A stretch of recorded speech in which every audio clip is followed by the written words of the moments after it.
The most famous highwayman in English history never made the ride that made him famous. His name was Dick Turpin. In the England of 1735, on the frozen, rutted roads of Essex, he was a far darker man than the one we remember. This is the story of how an ordinary criminal turned into a folk hero, and of the absurdly small thing that finally gave him away when a whole kingdom could not. Using artificial intelligence trained on centuries of paintings, engravings and faded court records, we rebuild this long-vanished world frame by frame. A cold morning in the village of Hempstead, in Essex. A butcher's apprentice, fingers blue, can barely grip the blade. The dull, wet sound of steel meeting bone keeps echoing through the stone-floored shop. At the end of the lane stands his father's inn, the Bluebell. Through the open door drifts stale ale and wet oak. The young man's name is Richard. Everyone calls him Dick. His father, John Turpin, was both innkeeper and butcher, and he taught his son an honest trade: to cut, to joint, to weigh, to sell. No one imagined this skill would one day serve something very dark, because a butcher knows meat. He can tell at a glance what animal it came from, and never has to ask where. The marks on his face would betray him too. His skin was pitted with the small craters smallpox left behind, an illness that in that age reached almost everyone, and branded the faces it spared for life.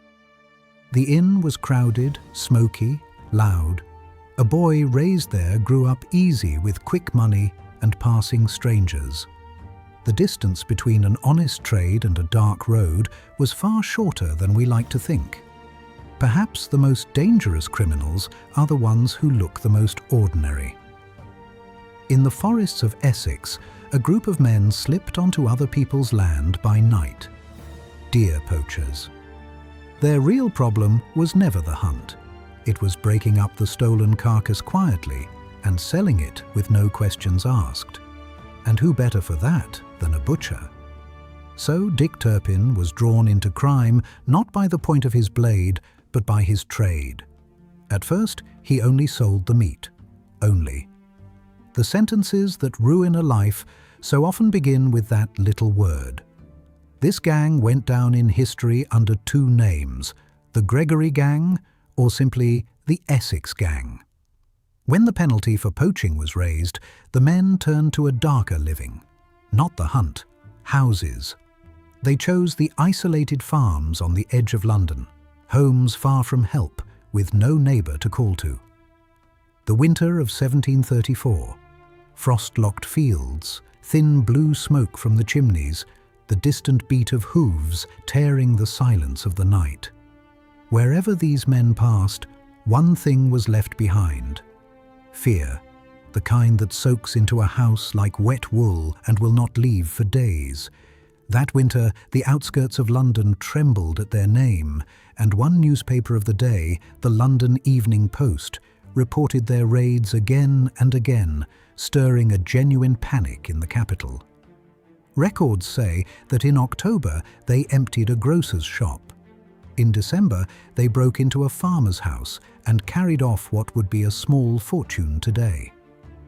In January, when they entered the home of a gentleman named Sheldon near Croydon, the documents describe Turpin clearly for the first time: masked, pistols in hand, 4 men at his side. No longer the butcher selling meat, one of the men breaking down the door. Early one February, in the village of Loughton, they entered the home of a widow named Shelley. The old woman would not say a word, but her son, terrified for his mother, told them where the family's savings were hidden. The money was gone. The fear remained. These were not gentlemen. Years later, they would speak of this man as a kindly knight of the road, cloak streaming in the wind, friend to the poor. The thing I still can't get my head around is that gulf between the real man and the legend built on top of him. They look nothing alike. If you ask me, those old ballads that crowned Turpin, the friend of the poor, are among the most elegantly dressed lies in all of history. This man did not sort the rich from the poor. He took whatever his hand could reach. If you're standing on my side of that, tap the like button and plant your flag. But if there's someone thinking, no, there was something to him, come and have that argument with me down in the comments. We can't both be right. The first weeks of 1735 brought the gang's end. The men were taken one by one. One of them, a young member named John Wheeler, began to talk. He gave the names. One name opened the next, that one a third, and the dominoes fell in a row. Most of those caught met the law's harshest sentence and never came back. It's easy to judge Wheeler, I know, but he was barely more than a boy, staring at his own ending. Honestly, I'm not sure what I would have done in his place. Sometimes saying a name weighs far heavier than staying silent. A warrant describing Turpin was pasted up through the streets, and that text still survives. The man's face is hidden inside it, tall, fresh-complexioned, his skin badly marked by smallpox, about 26, 5 feet 9, in a blue-grey coat and a natural wig. That was how you caught a man in that age. No photographs, no fingerprints, only words and the sharp eye of a neighbour. Turpin was the one name that slipped the net by a hair. The records say he leapt from a window and vanished into the night. He jumps, he drops into the dark, and the window closing behind him is the door shutting on his old life. Consider how big this had become. King George II himself stepped in, offering £50 to anyone who could help catch these men. The man on the throne of a kingdom, hunting a butcher's apprentice. The gang was scattered. Only a single Turpin was left, and the one road ahead of him was, quite literally, a road. The 10th of April, 1735, is the day historians mark as the start of his life as a highwayman. Picture those roads, because the age all but handed this crime an invitation. England had no organised police force. A proper one was still a century away. Banks were not part of ordinary life, so travellers carried their money on them. The roads were empty and unlit. A horse, a mask, and a pistol. That was all it took. A carriage approaches. The wheels grind over frozen gravel, the horse's breath fogging in the cold. The shape at the roadside steps out, hand at his weapon, face covered. In that age, one sentence is enough. Stand and deliver. The traveller's heart pounds, the hands shake, the purse changes owners. The rider digs in his heel and melts into the dark. The whole thing takes a few seconds, and just like that, nothing. In those first months, Turpin did not work alone. For a while he rode the roads around London with another gang survivor, Thomas Roden. The records suggest Turpin may have crossed the water to Holland for a spell. For a time we lose his trail completely, and then, early in 1737, he surfaces again on the roads of England. For a wanted man with a price on his head, that stubborn return has always astonished me. It's as if he could never choose a quiet life over the dangerous thing he knew. In these years, Turpin took up with another highwayman, Matthew King, the kind his age called a gentleman of the road. Well-dressed, smooth-tongued. The whole legend of the highwayman was built largely on men like him. Of an earlier generation, Claude Duval was said to have kissed a lady's hand as he robbed her and danced with her by the roadside. People held a strange admiration for these courteous robbers. Calling the man on the road an adventurer rather than a monster seemed to help them sleep at night. How dim the real Turpin looked beside that fantasy, no one cared to notice. The two are said to have hidden in a cave in Epping Forest near Luton. The two most wanted men in England on cold stone over a small fire. The 2nd of May, 1737. A matter over a horse went badly wrong. King was about to be taken. A man was bearing down on them, and Turpin reached for the trigger to save his partner. But in the confusion, in that half-dark, the ball that left the barrel found not his enemy, but his own friend. King did not recover from the wound. The record says so, though what exactly went wrong in the dark of that night, I suspect none of us will ever truly know. From that night, the price on his head grew, and the roads closed in. He had one way out, to run north and become someone else entirely. But a man cannot change his face, only his name and his past.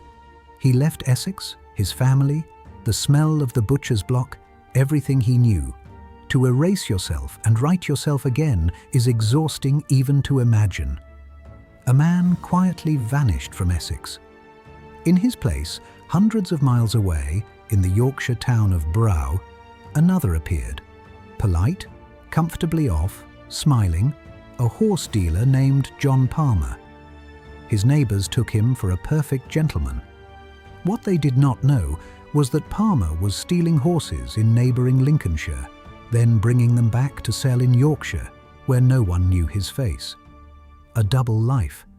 By day, a honey-tongued gentleman, by night, a thief. And astonishingly, the trick worked for a while. But after a time, the neighbours began to wonder, how could a man with no land and no visible trade buy and sell so many horses? A gentleman conjuring wealth out of nothing does not stay hidden long in a small town. I've always wondered whether he sensed his ending closing in, or whether he had started to believe the very lie he had built. Come to the most unbelievable part of this whole story, the man who slipped past horses, roads, the king's reward, and a whole army for years. Do you know what finally gave him away? A rooster. One day, in the middle of the street, he brought down his landlord's prize gamecock with a single crack of his pistol. The man who had dodged the law for years was about to be undone by a barnyard bird. When the owner complained, Palmer threatened him too. Things boiled over, and he found himself, all at once, in custody. I keep trying to picture that conversation between the rooster's owner and the famous highwayman, and I can't make it land. If you can, write it down below. I genuinely want to read your version. A rooster put him in a cell, but it was his own pen that truly finished him. When the origin of the horses came into question, John Palmer was moved from the House of Correction at Beverley to York Castle. From his cell, he wrote to his brother-in-law back in Essex, asking for help. But in that age, the cost of a letter was paid not by the sender, but by the receiver. His brother-in-law refused to pay the sixpence due at the door. Sixpence. The price of a man's life in the end came to sixpence. The unpaid letter went back and sat waiting in a country post office. There an old schoolmaster saw it. His name was James Smith, and years before he had taught little Dick his letters. His eye caught the handwriting on the envelope, and he stopped. His gaze freezes on the paper. He knows those loops. He had taught that very boy to draw them with his own hand. A voice inside him whispers, "This is Dick Turpin's hand." Smith set off at once for York and told the authorities who the man in the cell truly was. Horse theft, in that age, was one of some 200 offences that could cost a person their life.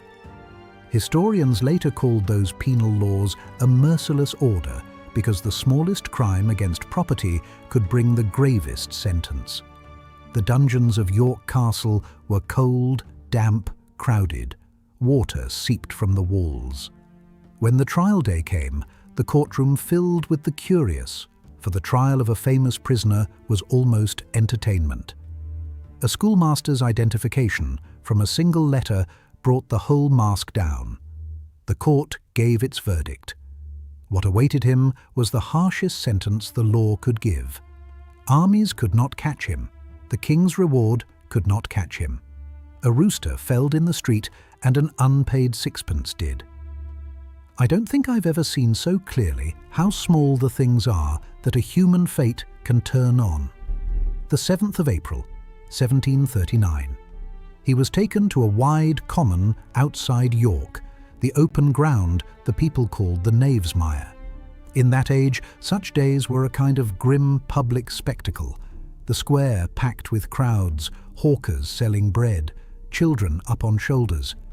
And here, Dick Turpin made one of the strangest gestures in all of history. He bought himself a new coat for the occasion. He paid men to mourn him. He bowed to the crowd like an actor stepping onto a stage, composed, theatrical, playing his part to the last, and the curtain came down. Without knowing it, he had laid the first stone of his own legend that day, and those who told his story later kept only the courage of that final scene. He was laid in the earth, but not even then did the story end. In that age, men who sold bodies to the anatomy classes, the people called them body snatchers, disturbed his grave, and the town had to bury him a second time. A road, a cave, a pen, and in the end, not even rest in the grave. This was the real Dick Turpin. And here is something that may surprise you. In his own century, he was not famous at all. The true star robbers of that age were entirely different names. Claude Duval, remembered for his courtesy, or Jack Sheppard, made legend by his prison escapes. Turpin was drifting toward being forgotten, an ordinary road robber. He appears in the crime records of the day, in that famous ledger called the Newgate Calendar, but none of it paints him kindly. If the story had ended here, neither you nor I would ever have heard his name. But the story did not end here. A full century later, in 1834, a young novelist named William Harrison Ainsworth sat down at his desk. Ainsworth was one of the celebrated pens of his day, and among his friends was Charles Dickens himself. A fashion was sweeping England in those years, novels that turned criminals, thieves, and highwaymen into heroes. Ainsworth wrote his own, a novel he called Rookwood, and into that thick book he placed a name almost forgotten, Dick Turpin, as a shining hero. The scene that flowed from his pen sits at the heart of the legend today. Turpin, on the back of his loyal mare Black Bess, crossing more than 200 miles from London to York in a single night. As dawn breaks, the mare's breath gives out, and the magnificent animal breathes her last right at the finish line. It brought tears and won hearts down the generations. A man's loyalty to his horse, an animal running to the very end for its master. In the novel, Black Bess even clears a toll gate in a single leap. The book flew off the shelves, and Ainsworth became one of the most talked about writers in England. There is just one problem. None of it happened. There never was a horse called Black Bess. She was entirely Ainsworth's invention. And that epic ride to York? Turpin never made it either. The ride was made 40 years before Turpin was even born by an altogether different highwayman, nicknamed Swift Nick John Nevison. In 1676, at 4 in the morning, Nevison robbed a man at Gad's Hill in Kent.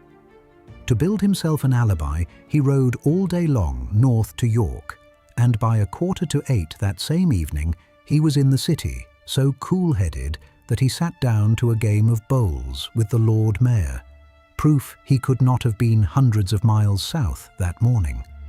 That nickname, Swift Nick, was said to have been pinned on him by King Charles II himself. The ride was attached to several highwaymen over the years.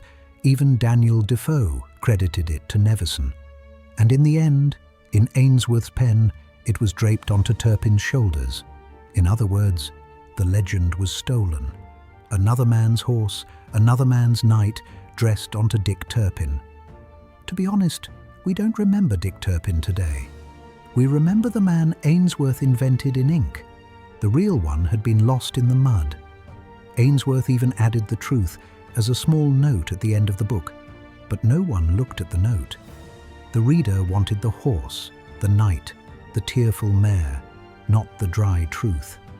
Rookwood became an explosion the moment it appeared. Hard on its heels came the cheap, badly printed thrillers they called penny dreadfuls.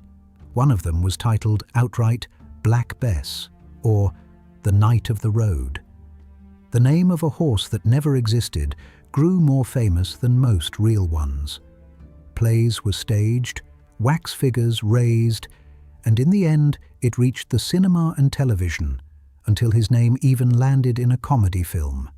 The masked, cloaked, three-cornered hatted rider sitting proud on horseback, that image of the highwayman in our minds today, was born largely from that single novel. A man became immortal not for what he really did, but for wearing someone else's story. The shadow of that invention fell long. Every romantic outlaw since, every masked rider never quite caught, owes something to a legend that was never true. A lie can outlive the truth because people remember not what was real, but what feels best. And here are the quiet bridges this story builds to today. When a masked robber in a film says, "Stand and deliver," that line comes straight to you from this age, from these muddy roads. Go to York today, and in an unremarkable churchyard, Turpin's gravestone still stands. Even the name on the stone was argued over, because what brought him to York was not his real name, but his alias. And consider this.